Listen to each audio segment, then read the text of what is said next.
Shane here from TPS Car Parts, and this is episode 2 of Ask the CEO.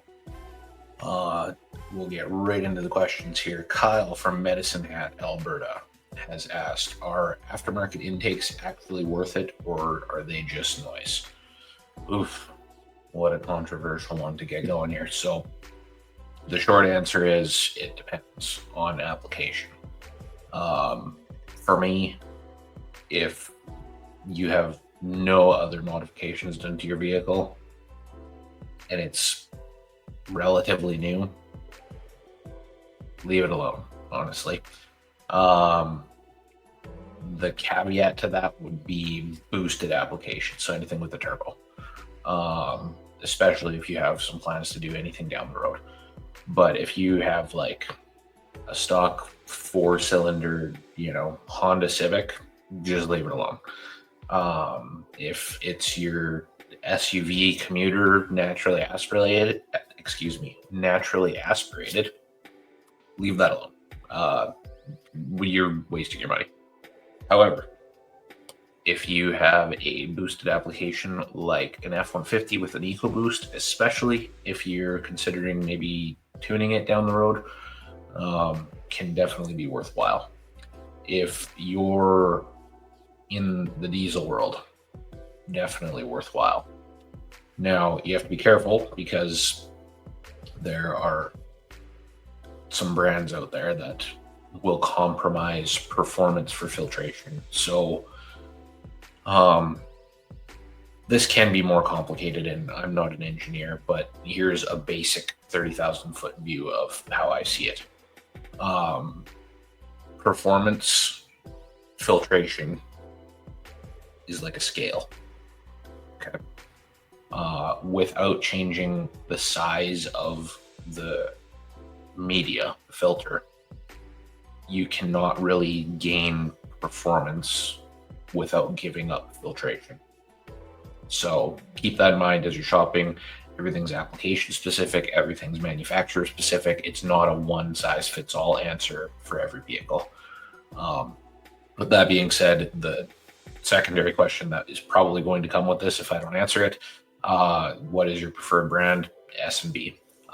Dry filter specifically. I don't like oiled filters on anything, specifically vehicles that have mass airflow sensors. I mean, GMs are famous for getting bunged up by the air filter oil. So dry filters, no cleaning, no screwing around, just throw it out, put a new one on, good to go. Best filtration. I'll leave it at that. Question 2. So Laura from Spokane, Washington has asked, how do I know if a part will fit my vehicle without messaging you guys every time? So we have a year, make, model search on our website. Most products, not all, most products have fitment data. This is given to us by the manufacturers themselves. We don't curate that data. We don't modify it. Zero control over it.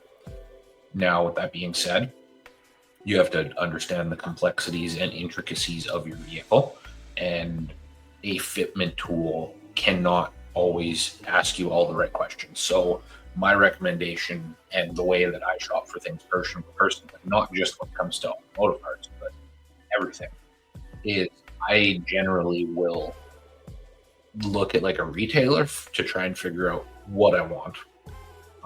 So circling back to our first question there, if I'm in the market for an air intake, I'm going to go, okay, I'm going to look at price ranges and product lines and see what I want. So it's like, for an air intake, you got K&N, Airgrade, AEM, AFE, S&B.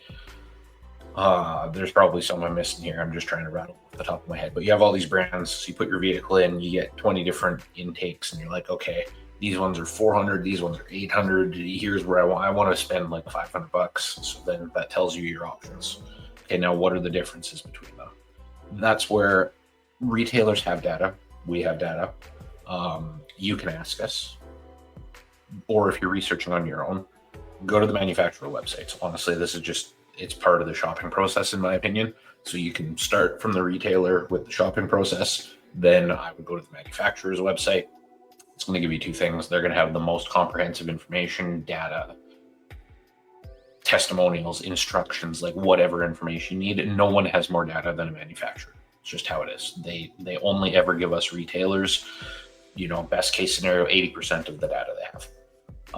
So from there, confirm your fitment on the manufacturer's website. That's what I would always recommend. They're going to have any special notes if applicable. The simple ones that come to mind is like Ram, because Ram decided to make two different trucks, Ram new body style, Ram classic. GM loves to change stuff halfway through a model year. They love to like have old body styles and new body styles and like just create so much extra complexity. The manufacturer's data is going to be the best for confirming which notes, if there are any restrictions on what vehicles things fit. They sometimes pass that on to us and you'll find it within our fitment data. Sometimes they don't. That's just how it is. So that's kind of my method. Figure out what you want, shop around. Once you know what you want, go to the manufacturer's website, confirm that's what I want, come back, double check the part number, dialed. That's how you do it independently. But obviously, if you do need help, send us a message, channel of your choosing. Give us as much information as you can the first time. The more information we have about your vehicle, the better. There is really no such thing as too much information. Most of the time we don't need to know the color of it, but if you tell us, it's not going to hurt. So more information, the better. We can help you out if you're not sure. If you're trying to do it on your own, double check your work. Question 3 is, why do some parts take 2 days and others 2 weeks? This is Sean from Thunder Bay, Ontario. So being that you're in Canada, this is going to be a different answer for you than US customers. So typically our US customers, this doesn't happen. Pretty much everything is a couple of days within the US, regardless of where you are or what the product is. Canada, very different animal. Very different geography, very spread out. I don't know the statistics on how many, acres or hectares or whatever are in Canada versus where all the people are spread out, so on and so forth. But the gist of it is, as a general rule of thumb, there are exceptions to this. We have stuff we ship ourselves out of Alberta in Canada. That's where the office is. We have stuff we ship ourselves. We have stuff that we will drop ship to you from other suppliers because it makes more sense than bringing it from there to us than back to you. Okay. So there are times where if you are like Sean from Thunder Bay, Ontario, I am in Alberta. I am not going to bring an item from Ontario to Alberta, then ship it back to you so that it appears it comes from my business address. I don't care. If you have an issue with drop shipping, that, whatever, fill your boots. There's kind of a stigma around it for some reason. It's the fastest way of getting you what you need. So if Sean in Ontario buys something from Shane in Alberta and the item exists somewhere in Ontario, that's what we're going to do. It's the best option. You're going to get that in a day or two. Okay. But if Sean from Ontario orders something that Shane only has in Alberta, that is the only option, I will ship it to you directly. And then it's going to take not 2 weeks. 2 weeks is a stretch, maybe a bit of exaggeration here, whether on purpose or not. From Alberta, Ontario, you're looking at about 5 business days on like a ground shipping. So that's why we do our best to get everything to everyone as quickly as we can with the least amount of friction, the least amount of distance traveled. But Canada is a huge country in size, not so much in population, but in size. So there are challenges with logistics. And again, we do our best, but the honest truth is most people buying products online are aware that, it's going to take a certain amount of time to get. Most things on our website cannot or will not ever be for emergency purposes. Most people do not need fender flares within 2 days, or their truck's not going to fall apart if they don't get their fender flares on. So I understand. I am human. I like everything as quickly as I can get it. I get excited about new things, but that is the reality of our product line. We've all become relatively spoiled in the amount of time it takes anything anywhere to happen these days in our world. Everyone wants everything right now. So I get it. I empathize with it. We do our best. But sometimes in Canada, that's just how it is. It's going to take you a little longer to get your stuff. So hopefully that answers your question. Trevor from Bakersfield, California. What's one mod you think is totally overrated? Oof, that's a tough one.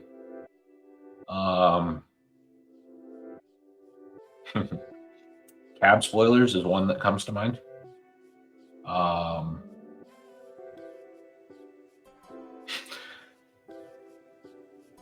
AVS, which is now becoming Husky Liners and this whole mess that Real Truck created when they're rebranding. But auto vent shader AVS, they have light shields and hood deflectors with lights on them.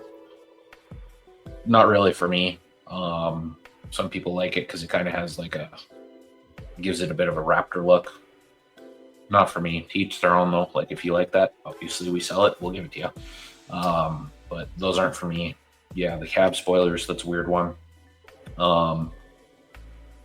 Here's a number one that just came to mind, and then I'll leave it alone because otherwise I'll be here all day thinking about products that are silly. Hard, solid flip up tonneau covers. So they're the fiberglass ones. They have the latch on the end and the struts, and they open to like a 30-degree angle. The most useless POSs ever. Very expensive to ship, kind of fragile, not very functional.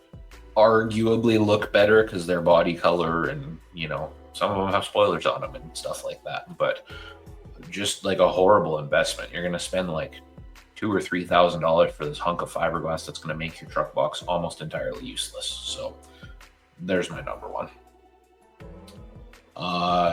Janelle from Red Deer, Alberta. Does running bigger wheels actually mess with my truck's mile per gallon and ride? Okay. So first little clarification here, maybe even stretch it and call it a mini rant. Wheels are the metal part inside. Tires are the rubber part outside. Rims are the edge of the wheel. Now that we got that out of the way. I don't know if Janelle meant to say wheels, as in the metal part, or if she meant the whole assembly, like wheels and tires. I'll answer both. So running bigger wheels, so like 20s versus 18s, is that going to be worse for your truck's mile per gallon and ride? Bigger wheels can be worse for the ride. Variable here is on like a 1-ton truck as an example. If you have 22s versus 18s, the 18s will be smoother because there is more tire there to cushion, but it will also be less stable because you have more sidewall. So when towing, or if you have a heavy load with smaller wheels, bumps and those awful expansion joints on the highway and shit like that, you're gonna feel those less with an 18 than you would with a 22. So ride's better. However, it's gonna be more like driving a sloppy wet noodle and more sway over the road, especially with like 17s and 37s, like some folks like, the Baja and desert look, whatever. So that's ride. So generally bigger wheel, worse ride, but maybe better stability is the way I would summarize it. As far as fuel mileage goes, the wheels are going to have minimal effect. Minimal.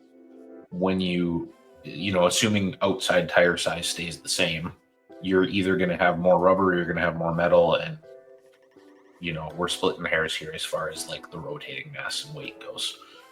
Now, if you're talking, when you say does running bigger wheels, so on, if you're talking about the wheel type package, then that's a slightly different story. Going from a 33-inch tire to a 37-inch tire, that's going to equate to a better ride unless you're increasing your wheel size. But almost unequivocally, if you're running a larger tire, your fuel mileage is going to decrease. It's more weight. It's a gearing disadvantage.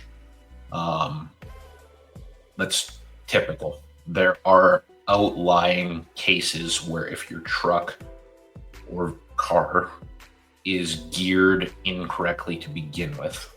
So as an example, if you have a truck that has like 410 gears and 33-inch tires, it is possible that going to a 35 or 37 can actually net you better fuel mileage because it's bringing your RPM back down to where it should have been in the first place. But if your vehicle is geared correctly right off the hop, if you add larger wheels and tires or just larger tires, your fuel mileage is generally going to get worse. I sincerely hope I didn't talk in a circle there. Sometimes things are hard to articulate, but I'm doing my best here. Okay. So again, if you like this segment, please let us know in the comments, like the video, like the post. If you have a question that you want to ask on here, again, write us a comment, send us an email. Our information is up on the screen. And until next time, keep fit and have fun.